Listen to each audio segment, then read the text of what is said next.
السلام علیکم ورحمۃ اللہ دوستو، امید کرتے ہیں آپ خیریت سے ہوں گے۔ یہ کل سے مولانا فضل الرحمان صاحب کے بیان بار بار چلائے جا رہے ہیں مختلف میڈیا چینلز پر۔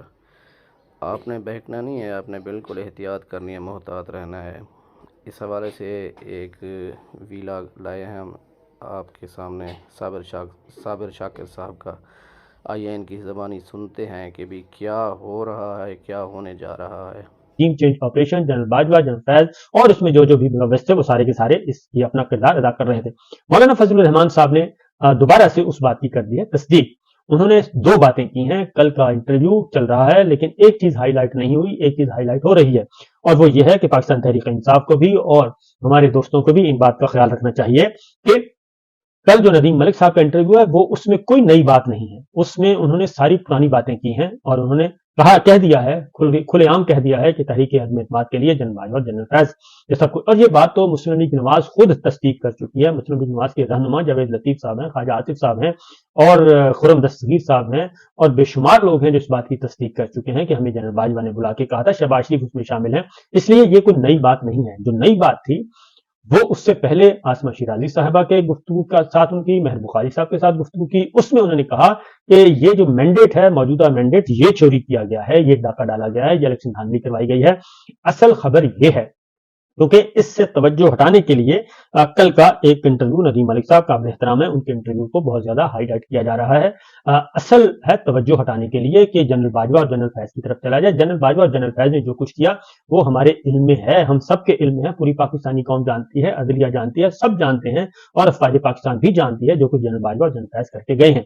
لیکن جنرل باجوہ اور جنرل فیض کا جو ہے کرائم وہ ہے اپریل 2022 میں ہوا تھا، ٹھیک ہے، وہ ہے 9 اور 10 اپریل کی درمیانی شب، اور اس سے پہلے وہ اس وقت کا وقوع پذیر ہوا تھا، وہ نوٹ ہے، محفوظ ہے۔ لیکن اس وقت جو سب سے بڑا ڈاکہ ڈالا گیا ہے وہ عوام کے مینڈیٹ پہ ڈالا ہے، عوامی مینڈیٹ چوری کیا گیا ہے، الیکشن چوری کیا گیا ہے، جو کہ ایک قوم کی امانت ہے اور ایک بہت بڑا سنگین جرم ہے پاکستان کے عوام کا الیکشن چوری کرنا۔ اور یہ الیکشن چوری کرنے والے موجود ہیں، یہ سابق نہیں ہوئے بلکہ موجود ہیں، اور جس کے حکم پر ہو رہا ہے وہ بھی موجود ہیں۔ تو لہٰذا جو اصل مسئلہ ہے اس طرف توجہ رہنی چاہیے، کیونکہ ان کا بھی جب مناسب وقت آئے گا، جب کوئی حکومت تگڑی آئے گی تو وہ بھی قانون کے کٹہرے میں آ جائیں گے۔ اصل معاملہ یہ ہے کہ اس وقت جو وہ تو ہو گیا، تحریک عدم اعتماد ہو گئی، سب کچھ ہو گیا، لیکن اس وقت جو کچھ کیا جا رہا ہے اصل معاملہ ہے یہ، اس پر توجہ دینی چاہیے، کیونکہ اس وقت ہو کیا رہا ہے۔ اس وقت میں آپ کو کچھ خبریں آپ کو بتا دیتا ہوں کہ کیا ہو رہا ہے۔ امریکہ کی طرف سے، دنیا بھر کی طرف سے پاکستان میں جو انتخابات چوری ہوئے ہیں وہ تحقیقات کا مطالبہ کر رہے ہیں۔ اقوام متحدہ سمیت تمام ممالک تحقیقات کا مطالبہ کر رہے ہیں اور اس چوری کو تسلیم کرنے کے لیے تیار نہیں ہیں۔ عالمی ذرائع ابلاغ ہوں، عالمی ادارے ہوں، عالمی تنظیمیں ہوں اور یا پھر ممالک ہوں، وہ سب کے سب ایک ہی بات کر رہے ہیں، سوائے 2-4 ملکوں کے جن کے مفادات مستقبل میں اس کٹ پتلی حکومت کے ساتھ جڑے ہوئے ہیں، کیونکہ انہوں نے بہت بڑے بڑے ٹھیکے لینے ہیں اور یہاں سے اربوں ڈالر کے سودے کرنے ہیں اور اربوں ڈالر کے سودے کر کے انہوں نے اپنا منافع لینا ہے۔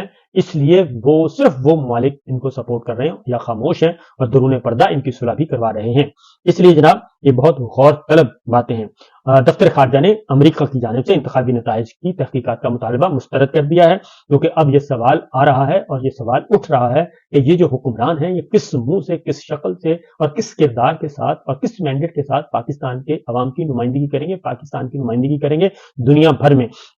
یہ غیر معمولی واقعہ ہے، یہ غیر معمولی اقدام ہے۔ اس لیے جناب مولانا فضل الرحمان صاحب کے انٹرویو کو ماضی کے تناظر میں ہی دیکھا جائے، وہ چیزیں اس کے بارے میں بے شمار گواہیاں موجود ہیں، بے شمار گواہیاں موجود ہیں۔ خود جنرل باجوہ اقرار کر چکے ہیں کہ جناب یہ سب کچھ ہم نے کیا، اور عمران خان صاحب کو بھی اس بات کا علم ہے، صدر مملکت کو بھی اس بات کا علم ہے کہ یہ جو کھیل کھیلا جا رہا تھا اور کھیل کھیلا جا رہا ہے۔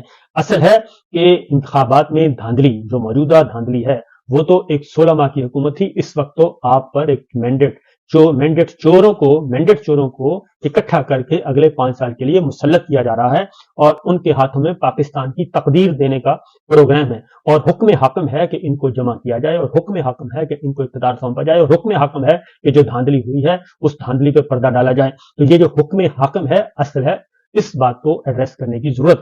تو جناب یہ پیچھے نہ جائیں، پچھلے 2 سال پیچھے نہ جائیں. اس وقت جو ڈاکہ ڈالا جا رہا ہے، آئین پاکستان کو پامال کیا جا رہا ہے، قانون کو پامال کیا جا رہا ہے، جمہوریت کو پامال کیا جا رہا ہے، اس پر توجہ دیں. یہ جتنے بھی پاکستان تحریک انصاف اور جتنے بھی لوگ ہیں بڑے خوش ہو رہے ہیں مولانا فضل الرحمان صاحب کے رات ندیم ملک صاحب کو جو انٹرویو دیا ہے اس پہ، اور بڑا وائرل ہو رہا ہے. یہ چیزیں وائرل کرنے والی اس میں کوئی نئی بات نہیں ہے. اور اصل جو ہے وہ ہے کہ آگے یہ اس وقت جو چوری ہو رہی ہے، اس وقت جو ڈکیتی ہو رہی ہے، اس کو کیسے روکنا ہے، اس کو واپس کیسے لینا ہے، کیونکہ یہ معاملہ ڈائیورٹ کیا جا رہا ہے. یہ ڈائیورژن جو ہے، اس ڈائیورژن کو کیسے روکنا ہے، یہ میڈیا کی بھی ذمہ داری بنتی ہے. اور کیونکہ عالمی ذرائع ابلاغ بالکل نہیں ہٹ رہے اس بات سے، اور اب جنرل باجوہ کی جو کرپشن کی داستانیں ہیں وہ بھی اب ریپروڈیوس ہونا شروع ہو گئی ہیں، اور اس پہ بھی غیر ملکی ذرائع ابلاغ اس میں آ گئے ہیں کہ جو سٹوری تھی احمد نورانی کی، اس سٹوری کو اب ری ڈیولپ کیا جا رہا ہے، اور اس کو باقی چینلز بھی، باقی عالمی ذرائع ابلاغ اس کو جناب اپنے اپنے طریقے سے رپورٹ کر رہے ہیں. اس کے بعد کل مولانا فضل الرحمان صاحب کے ساتھ، اور مولانا فضل الرحمان صاحب سے پاکستان تحریک انصاف کے رہنماؤں کا ایک وفد گیا تھا اور ان کی ملاقات ہوئی ہے، اور اس ملاقات کے نتیجے میں کچھ آگے بات چیت کو بڑھایا جائے گا. اس کو میں بعد میں دیکھوں گا، لیکن اس سے پہلے بھی ایک خبر امپورٹنٹ ہے، اور وہ ہے عمران خان صاحب کی زندگی خطرے میں ہے، بشرا بی بی کی زندگی خطرے میں ہے. ان زندگیوں کو کیسے محفوظ کرنا ہے، کیونکہ پاکستان کے کروڑوں عوام اس وقت عمران خان صاحب کے ساتھ جڑ چکے ہیں، پاکستان تحریک انصاف کے ساتھ جڑ چکے ہیں.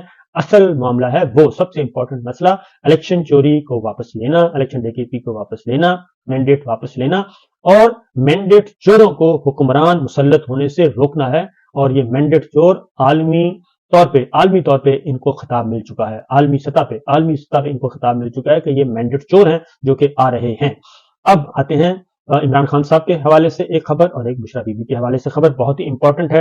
اور نمبر 1 یہ کہ بشرا بی بی کی ہی اپنی بہن جو ہے وہ مریم بھٹو، وہ کیا کہہ رہی ہیں. انہوں نے لندن سے گفتگو کی ہے.